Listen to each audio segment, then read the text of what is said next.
Man, oh man, did I miss the Boston Celtics basketball team. Thankfully, they had media day ahead of training camp starting tomorrow, and we got to hear from several players and the coaches talking about their goals for this year, but also still living in the past and soaking in the fact that they are the 2024 NBA champions. I took over this channel right ahead of the season started last year, and to now see all of these smiling faces again, but this time they have a ring. It makes it so much sweeter. So we're going to break down the top 5 things that I think you guys should take away from training camp. But I do have one quick favor to ask you guys here, and that the Boston Celtics, the reason why they're having media day today is because next week on October 4th, they're going to Abu Dhabi, which is where they're going to play the Denver Nuggets in their preseason game. Do you want us to go live for the preseason? I will tell my bosses, hey, Celtics fans want to have a watch party, but I need 25 new subscribers on this video to help us get to 40K and go live.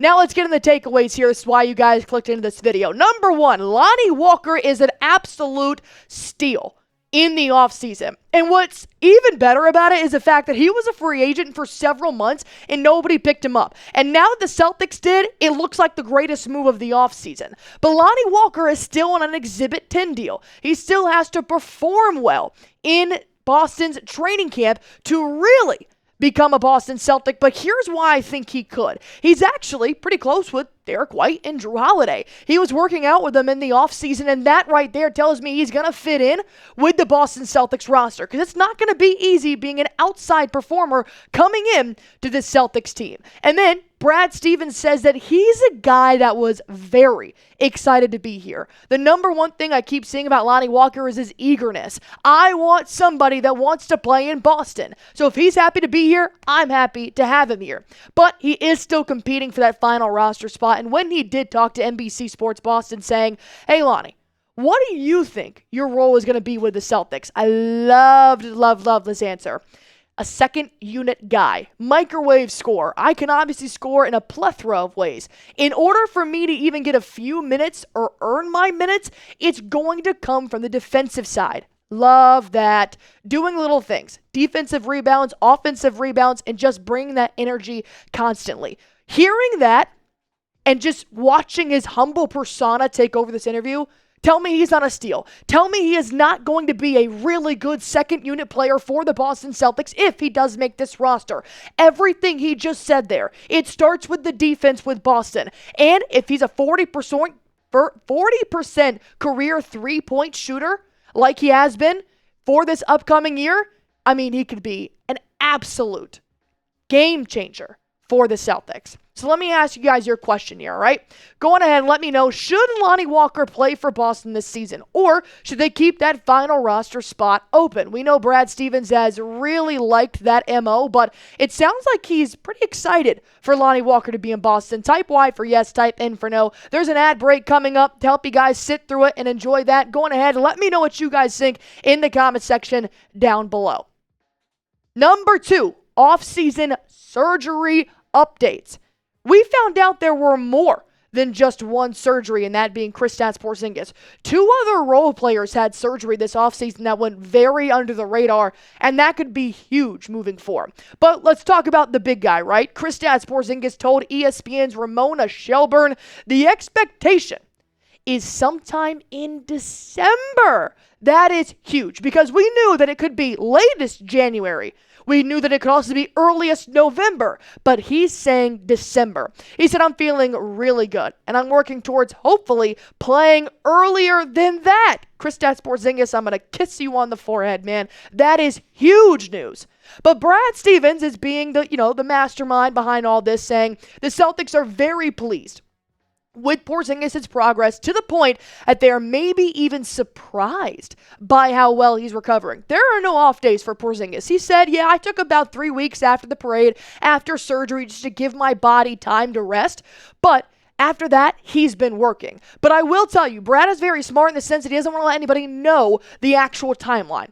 Mainly for defenders and other opponents, in my opinion, but it's looking like it could be earlier than December. So I'm really shooting for a November-December range here, and I'm throwing January out the door. That's my timeline.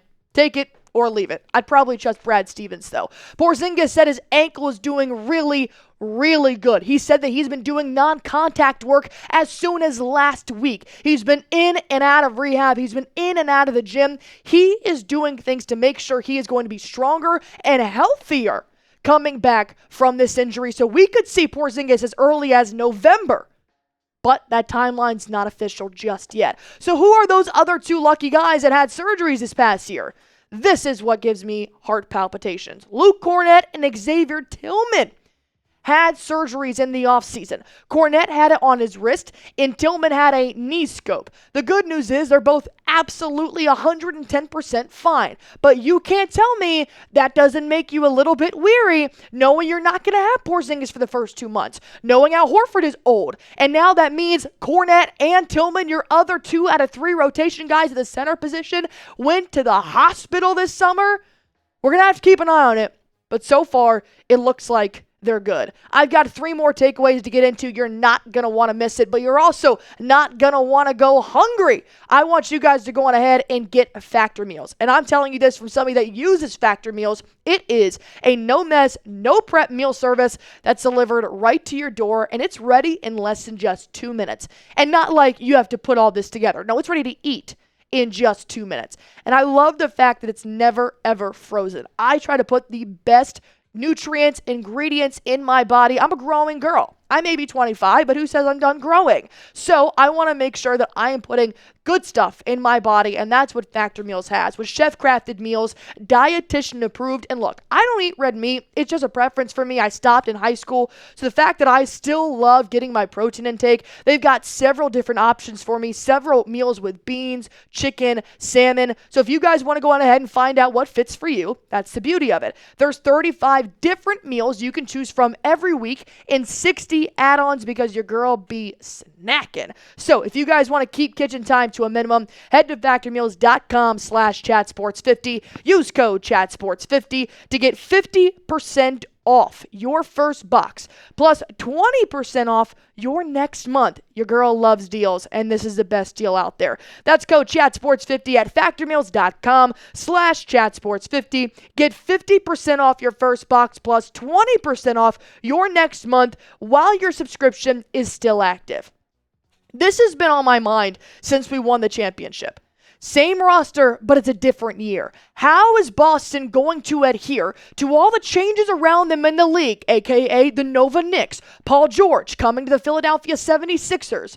But the Celtics have the same roster. That can be an advantage, and that could be a disadvantage. But Joe Mazzulla, that guy is insane. Honestly, I have never seen such intensity in a grown man's eyes than when I watched Joe Mazzulla speak. And he said, winning is just as dangerous as losing. They understand what is at stake. And I'll take it back to the quote Joe Mazzulla gave a couple weeks ago saying, we don't want the target on our back. We want the target dead smack in the middle of our forehead, right between our eyes. We want to see our opponents taking shots at us every single day. So the Boston Celtics motto here is that just play Celtics basketball. It doesn't matter what changes, what stays the same. They just want to make sure that they do what they did last year, and that's win. But you have to admit, dealing with adversity to start this season isn't a good feeling in the stomach. And it's made me think, should the Celtics go out and add somebody, just so we can keep up with these other teams? But that's the thing. They're changing their rosters to compete with us. And Joe Mazzulla is fully aware that he will take his roster over anybody's right now in the NBA.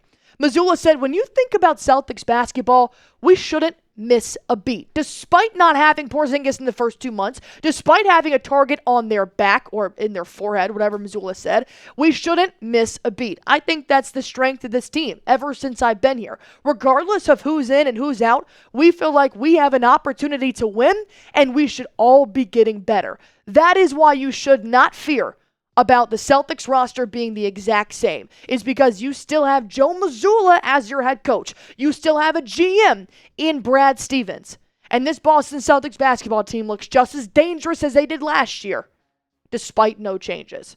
One more time here, if you guys want all the free news and rumors, go on ahead, hit that sub button on your Boston Celtics right now. Did I mention it's free? One more time, it's completely free. Just hit that sub button. We will never ask you for a subscription amount. We will never have a fee. It is completely free. Hit that sub button for me. Number 4, let's talk about Jayson Tatum, right? Because while everybody else not a Celtics fan wants to completely shit on Tatum for the season that he had and the offseason that he had. But Tatum, he looks good, man. He looks confident. He looks ready. And Tatum's actually been putting in work despite playing for the Olympics, despite being the cover of NBA 2K. Here's what Tatum said that he actually worked on in terms of just his jump shot, which thank God he's doing something to fix the jumper.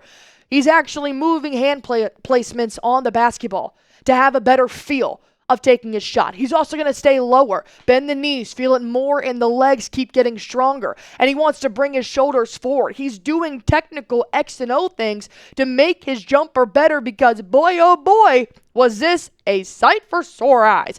In the playoffs, the man took 71 jumpers and he made 71 out of 218. I said that wrong. He took 218 jumpers. He made 71. That's ass. He shot 32% from the field when it came to mid-range jumpers in the NBA playoffs. That's even more ass. And then right in that sweet spot, right outside the post, right in that little open flat area between the post and the corner, the post and the three-point line, the 5 to 9 feet area, that's the biggest ass I've ever seen. 26.7%. That, it could be a huge reason why he wasn't even contending for the NBA Finals MVP is because of how bad he shot when it came to the jumpers. So he's working on it, and that's great. But you also have to think there's also a lot of emotional attachment to what happened this summer. DNPs, not one, but 2 DNPs in the Olympic stage, the biggest stage of his career. And I loved what Tatum said here in the fact that he was like, I'm not giving anybody a reason to give me extra motivation. He's not even going to credit Steve Kerr for putting that chip on his shoulder. He's just going to make that self-motivation, and I love that. But here's what Tatum also had to say talking about the Olympics. Remember how I said Joe Mazzulla is kind of intense? It gets more intense. He said in real time it was tough dealing with those DNPs, but I talked to Joe Mazzulla a lot. Joe was probably the happiest person in the world that I didn't win Finals MVP and that I didn't play in 2 of the games in the Olympics. That's crazy. Joe Mazzulla is just creating this absolute menace. What I'm thinking of Tatum right now, you ever seen Spider-Man where he's your friendly neighbor at Spider-Man? Tatum's about to put on the black suit. Tatum is about to have the goo completely cover him this season because he's being led by Joe Mazzulla and he's got every adversity pointing at him. Get ready for that goo suit Spider-Man version of Jayson Tatum. But you can't forget about the other Jay, right? Jaylen Brown. He's also, if there's going to be 2 goo suits, you might as well put it right here. It's going to like goo suit, Spider-Man, and then you've got Venom right now. Beware of Jaylen Brown because he's also got that chip on his shoulder. Brown wasn't even on the Olympic team. Look at this face. Look at this face right here and tell me that this man wants all the smoke. This is just in a friendly media day press conference, and I'm just seeing Jaylen Brown locked in. But he's also feeling good. He walked in absolutely happy to see everybody. Jaylen Brown talked about what he did this offseason and talked about his mindset coming into this next year. And he said, I'm extremely motivated for obvious reasons. We all know what's at stake here. For obvious reasons, you poke the bear and you are going to get venom. It is insane what the media has set up for Brown and Tatum. And if you thought this was a storyline heading into the season, all they did during media day is 110% approve it. And I'm all here for it. So my question for you guys now, it's a little bit of a hot take here, but I wanted to kick it off with a hot take because if you guys made it this far, you're excited for Boston Celtics basketball. Will Jaylen Brown be in the MVP conversation this year? We know Tatum has been. We know Joel Embiid and blah, blah, blah. Can Brown take that next step? Comment why not. Also, go on ahead, hit that sub button for me if you guys haven't already. We need 25 new subs if you want us to go live for the preseason versus the Denver Nuggets. Boston Celtics basketball is back, baby. Almost.